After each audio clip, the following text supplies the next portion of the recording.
मत्ती रचित सुसमाचार अध्याय 4। यीशु की परीक्षा। तब आत्मा यीशु को जंगल में ले गया ताकि इब्लिस से उसकी परीक्षा हो। वह 40 दिन और 40 रात निराहार रहा। तब उसे भूख लगी। तब परखने वाले ने पास आकर उससे कहा, यदि तू परमेश्वर का पुत्र है तो कह दे कि ये पत्थर रोटियां बन जाए। यीशु ने उत्तर दिया, लिखा है, मनुष्य केवल रोटी ही से नहीं परंतु हर एक वचन से जो परमेश्वर के मुख से निकलता है जीवित रहेगा।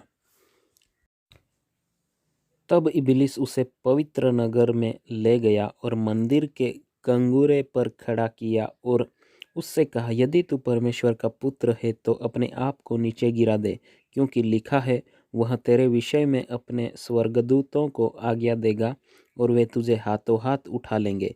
कहीं ऐसा न हो कि तेरे पाँवों में पत्थर से ठेस लगे। यीशु ने उससे कहा, यह भी लिखा है, तू प्रभु अपने परमेश्वर की परीक्षा न कर।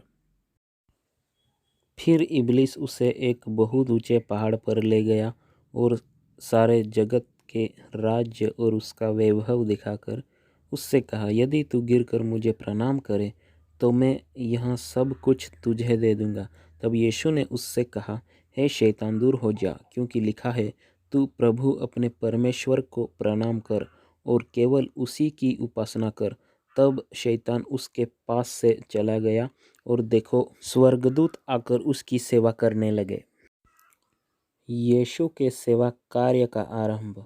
जब उसने यह सुना कि यूहन्ना बंदी बना लिया गया है तो वह गलील को चला गया और वह नासरत को छोड़कर कफरनहूम में, जो झील के किनारे जबूलून और नप्ताली देश में है, जाकर रहने लगा, ताकि जो यशायाह भविष्यद्वक्ता के द्वारा कहा गया था वह पूरा हो।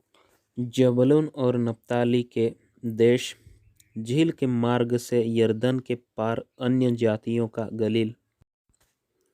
जो लोग अंधकार में बैठे थे उन्होंने बड़ी ज्योति देखी, और जो मृत्यु के देश और छाया में बैठे थे उन पर ज्योति चमकी।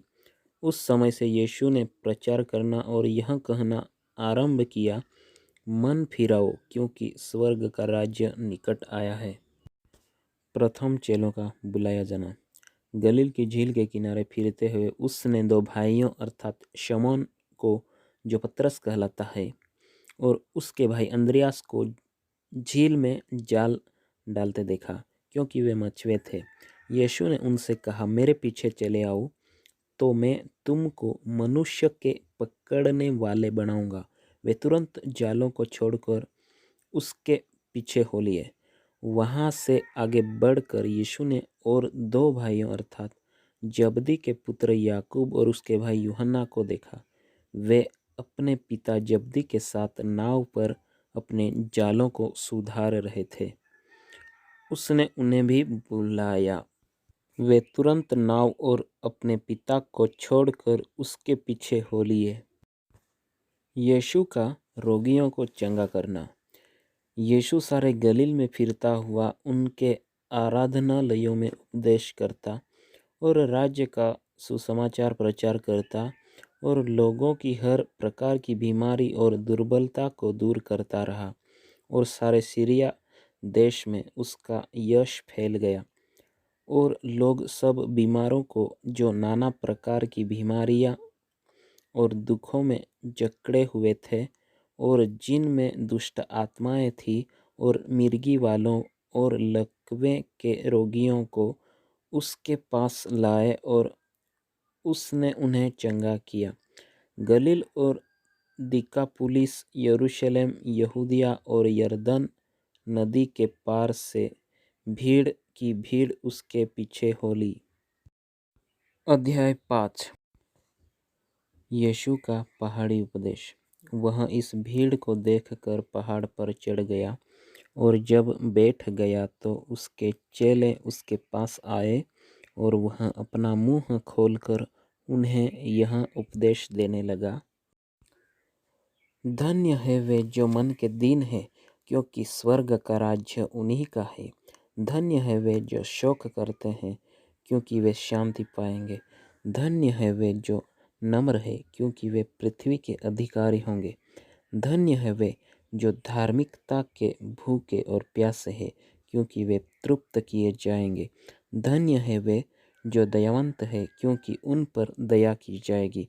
धन्य है वे जिनके मन शुद्ध है, क्योंकि वे परमेश्वर को देखेंगे। धन्य है वे जो मेल कराने वाले हैं, क्योंकि वे परमेश्वर के पुत्र कहलाएंगे। धन्य है वे जो धार्मिकता के कारण सताए जाते हैं, क्योंकि स्वर्ग का राज्य उन्हीं का है। धन्य हो तुम जब मनुष्य मेरे कारण तुम्हारी निंदा करे और सताए और झूठ बोलकर तुम्हारे विरोध में सब प्रकार की बुरी बातें कहे। तब आनंदित और मगन होना, क्योंकि तुम्हारे लिए स्वर्ग में बड़ा फल है, इसलिए कि उन्होंने उन भविष्यद्वक्ताओं को जो तुमसे पहले थे इसी रीति से सताया था। नमक और ज्योति। तुम पृथ्वी के नमक हो, परंतु यदि नमक का स्वाद बिगड़ जाए तो वह फिर किस वस्तु से नमकीन किया जाएगा? फिर वह किसी काम का नहीं, केवल इसके कि बाहर फेंका जाए और मनुष्य के पैर तले रौंदा जाए। तुम जगत की ज्योति हो। जो नगर पहाड़ पर बसा हुआ है वह छिप नहीं सकता, और लोग दिया जलाकर पैमाने के नीचे नहीं परंतु दीवट पर रखते हैं, तब उससे घर के सब लोगों को प्रकाश पहुँचता है। उसी प्रकार तुम्हारा उजियाला मनुष्य के सामने ऐसा चमके कि वे तुम्हारे भले कामों को देखकर तुम्हारे पिता की जो स्वर्ग में है बड़ाई करे। यह न समझो कि मैं व्यवस्था या भविष्यद्वक्ताओं की पुस्तकों को लोप करने आया हूँ। लोप करने नहीं परंतु पूरा करने आया हूँ, क्योंकि मैं तुमसे सच कहता हूँ कि जब तक आकाश और पृथ्वी टल न जाए तब तक व्यवस्था से एक मात्रा या एक बिंदु भी बिना पूरा हुए नहीं टलेगा। इसलिए जो कोई इन छोटी से छोटी आज्ञाओं में से किसी एक को तोड़े और वैसा ही लोगों को सिखाए, वह स्वर्ग के राज्य में सबसे छोटा कहलाएगा। परंतु जो कोई उन आज्ञाओं का पालन करेगा और उन्हें सिखाएगा, वही स्वर्ग के राज्य में महान कहलाएगा। क्योंकि मैं तुमसे कहता हूँ कि यदि तुम्हारी धार्मिकता शास्त्रियों और फरीसियों की धार्मिकता से बढ़कर न हो तो तुम स्वर्ग के राज्य में प्रवेश करने न पाओगे। तुम सुन चुके हो कि पूर्वकाल के लोगों से कहा गया था कि हत्या न करना, और जो कोई हत्या करेगा वह कचहरी में दंड के योग्य होगा। परंतु मैं तुमसे यह कहता हूँ कि जो कोई अपने भाई पर क्रोध करेगा वह कचहरी में दंड के योग्य होगा, और जो कोई अपने भाई को निकम्मा कहेगा वह महासभा में दंड के योग्य होगा, और जो कोई कहे अरे मूर्ख, वह नरक की आग के दंड के योग्य होगा। इसलिए यदि तू अपनी भेंट वेदी पर लाए और वहाँ तू स्मरण करे कि तेरे भाई के मन में तेरे लिए कुछ विरोध है, तो अपनी भेंट वहीं वेदी के सामने छोड़ दे और जाकर पहले अपने भाई से मेल मिलाप कर और तब आकर अपनी भेंट चढ़ा। जब तक तू अपने मुद्दई के साथ मार्ग ही में है, उससे झटपट मेल मिलाप कर ले। कहीं ऐसा न हो कि मुद्दई तुझे हाकिम को सौंपे और हाकिम तुझे सिपाही को सौंप दे और तू बंदीगृह में डाल दिया जाए। मैं तुझसे सच कहता हूँ कि जब तक तू कौड़ी कौड़ी भर न दे तब तक वहाँ से छूटने न पाएगा। तुम सुन चुके हो कि कहा गया था व्यभिचार न करना, परंतु मैं तुमसे यह कहता हूँ कि जो कोई किसी स्त्री पर कुदृष्टि डाले वह अपने मन में उससे व्यभिचार कर चुका।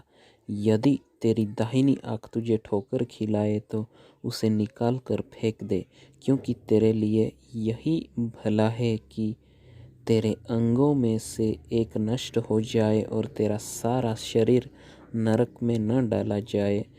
यदि तेरा दाहिना हाथ तुझे ठोकर खिलाए तो उससे को काट कर फेंक दे, क्योंकि तेरे लिए यही भला है कि तेरे अंगों में से एक नष्ट हो जाए और तेरा सारा शरीर नरक में न डाला जाए।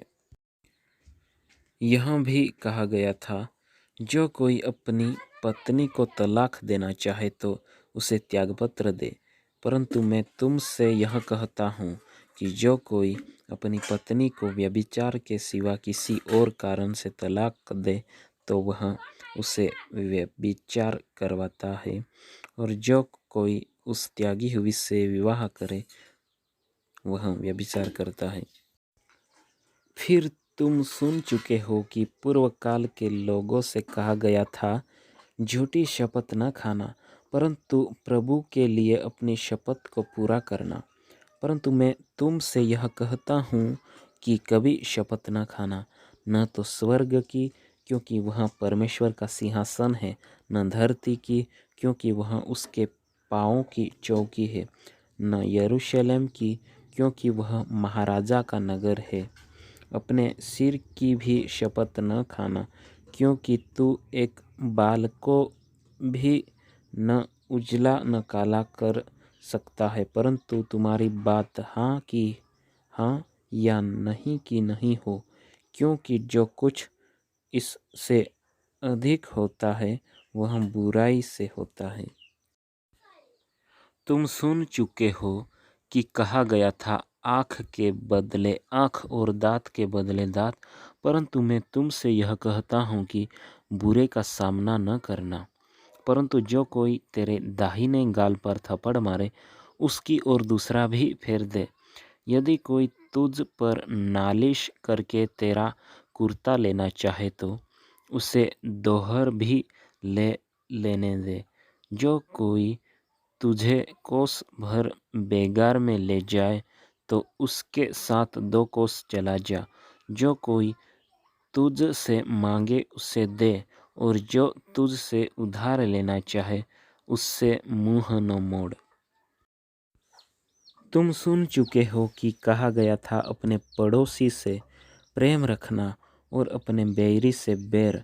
परंतु मैं तुमसे यह कहता हूँ कि अपने बैरियों से प्रेम रखो और अपने सताने वालों के लिए प्रार्थना करो, जिससे तुम अपने स्वर्गीय पिता की संतान ठहरोगे, क्योंकि वह भले और बुरे दोनों पर अपना सूर्य उदय करता है और धर्मी और अधर्मी दोनों पर मेह बरसाता है।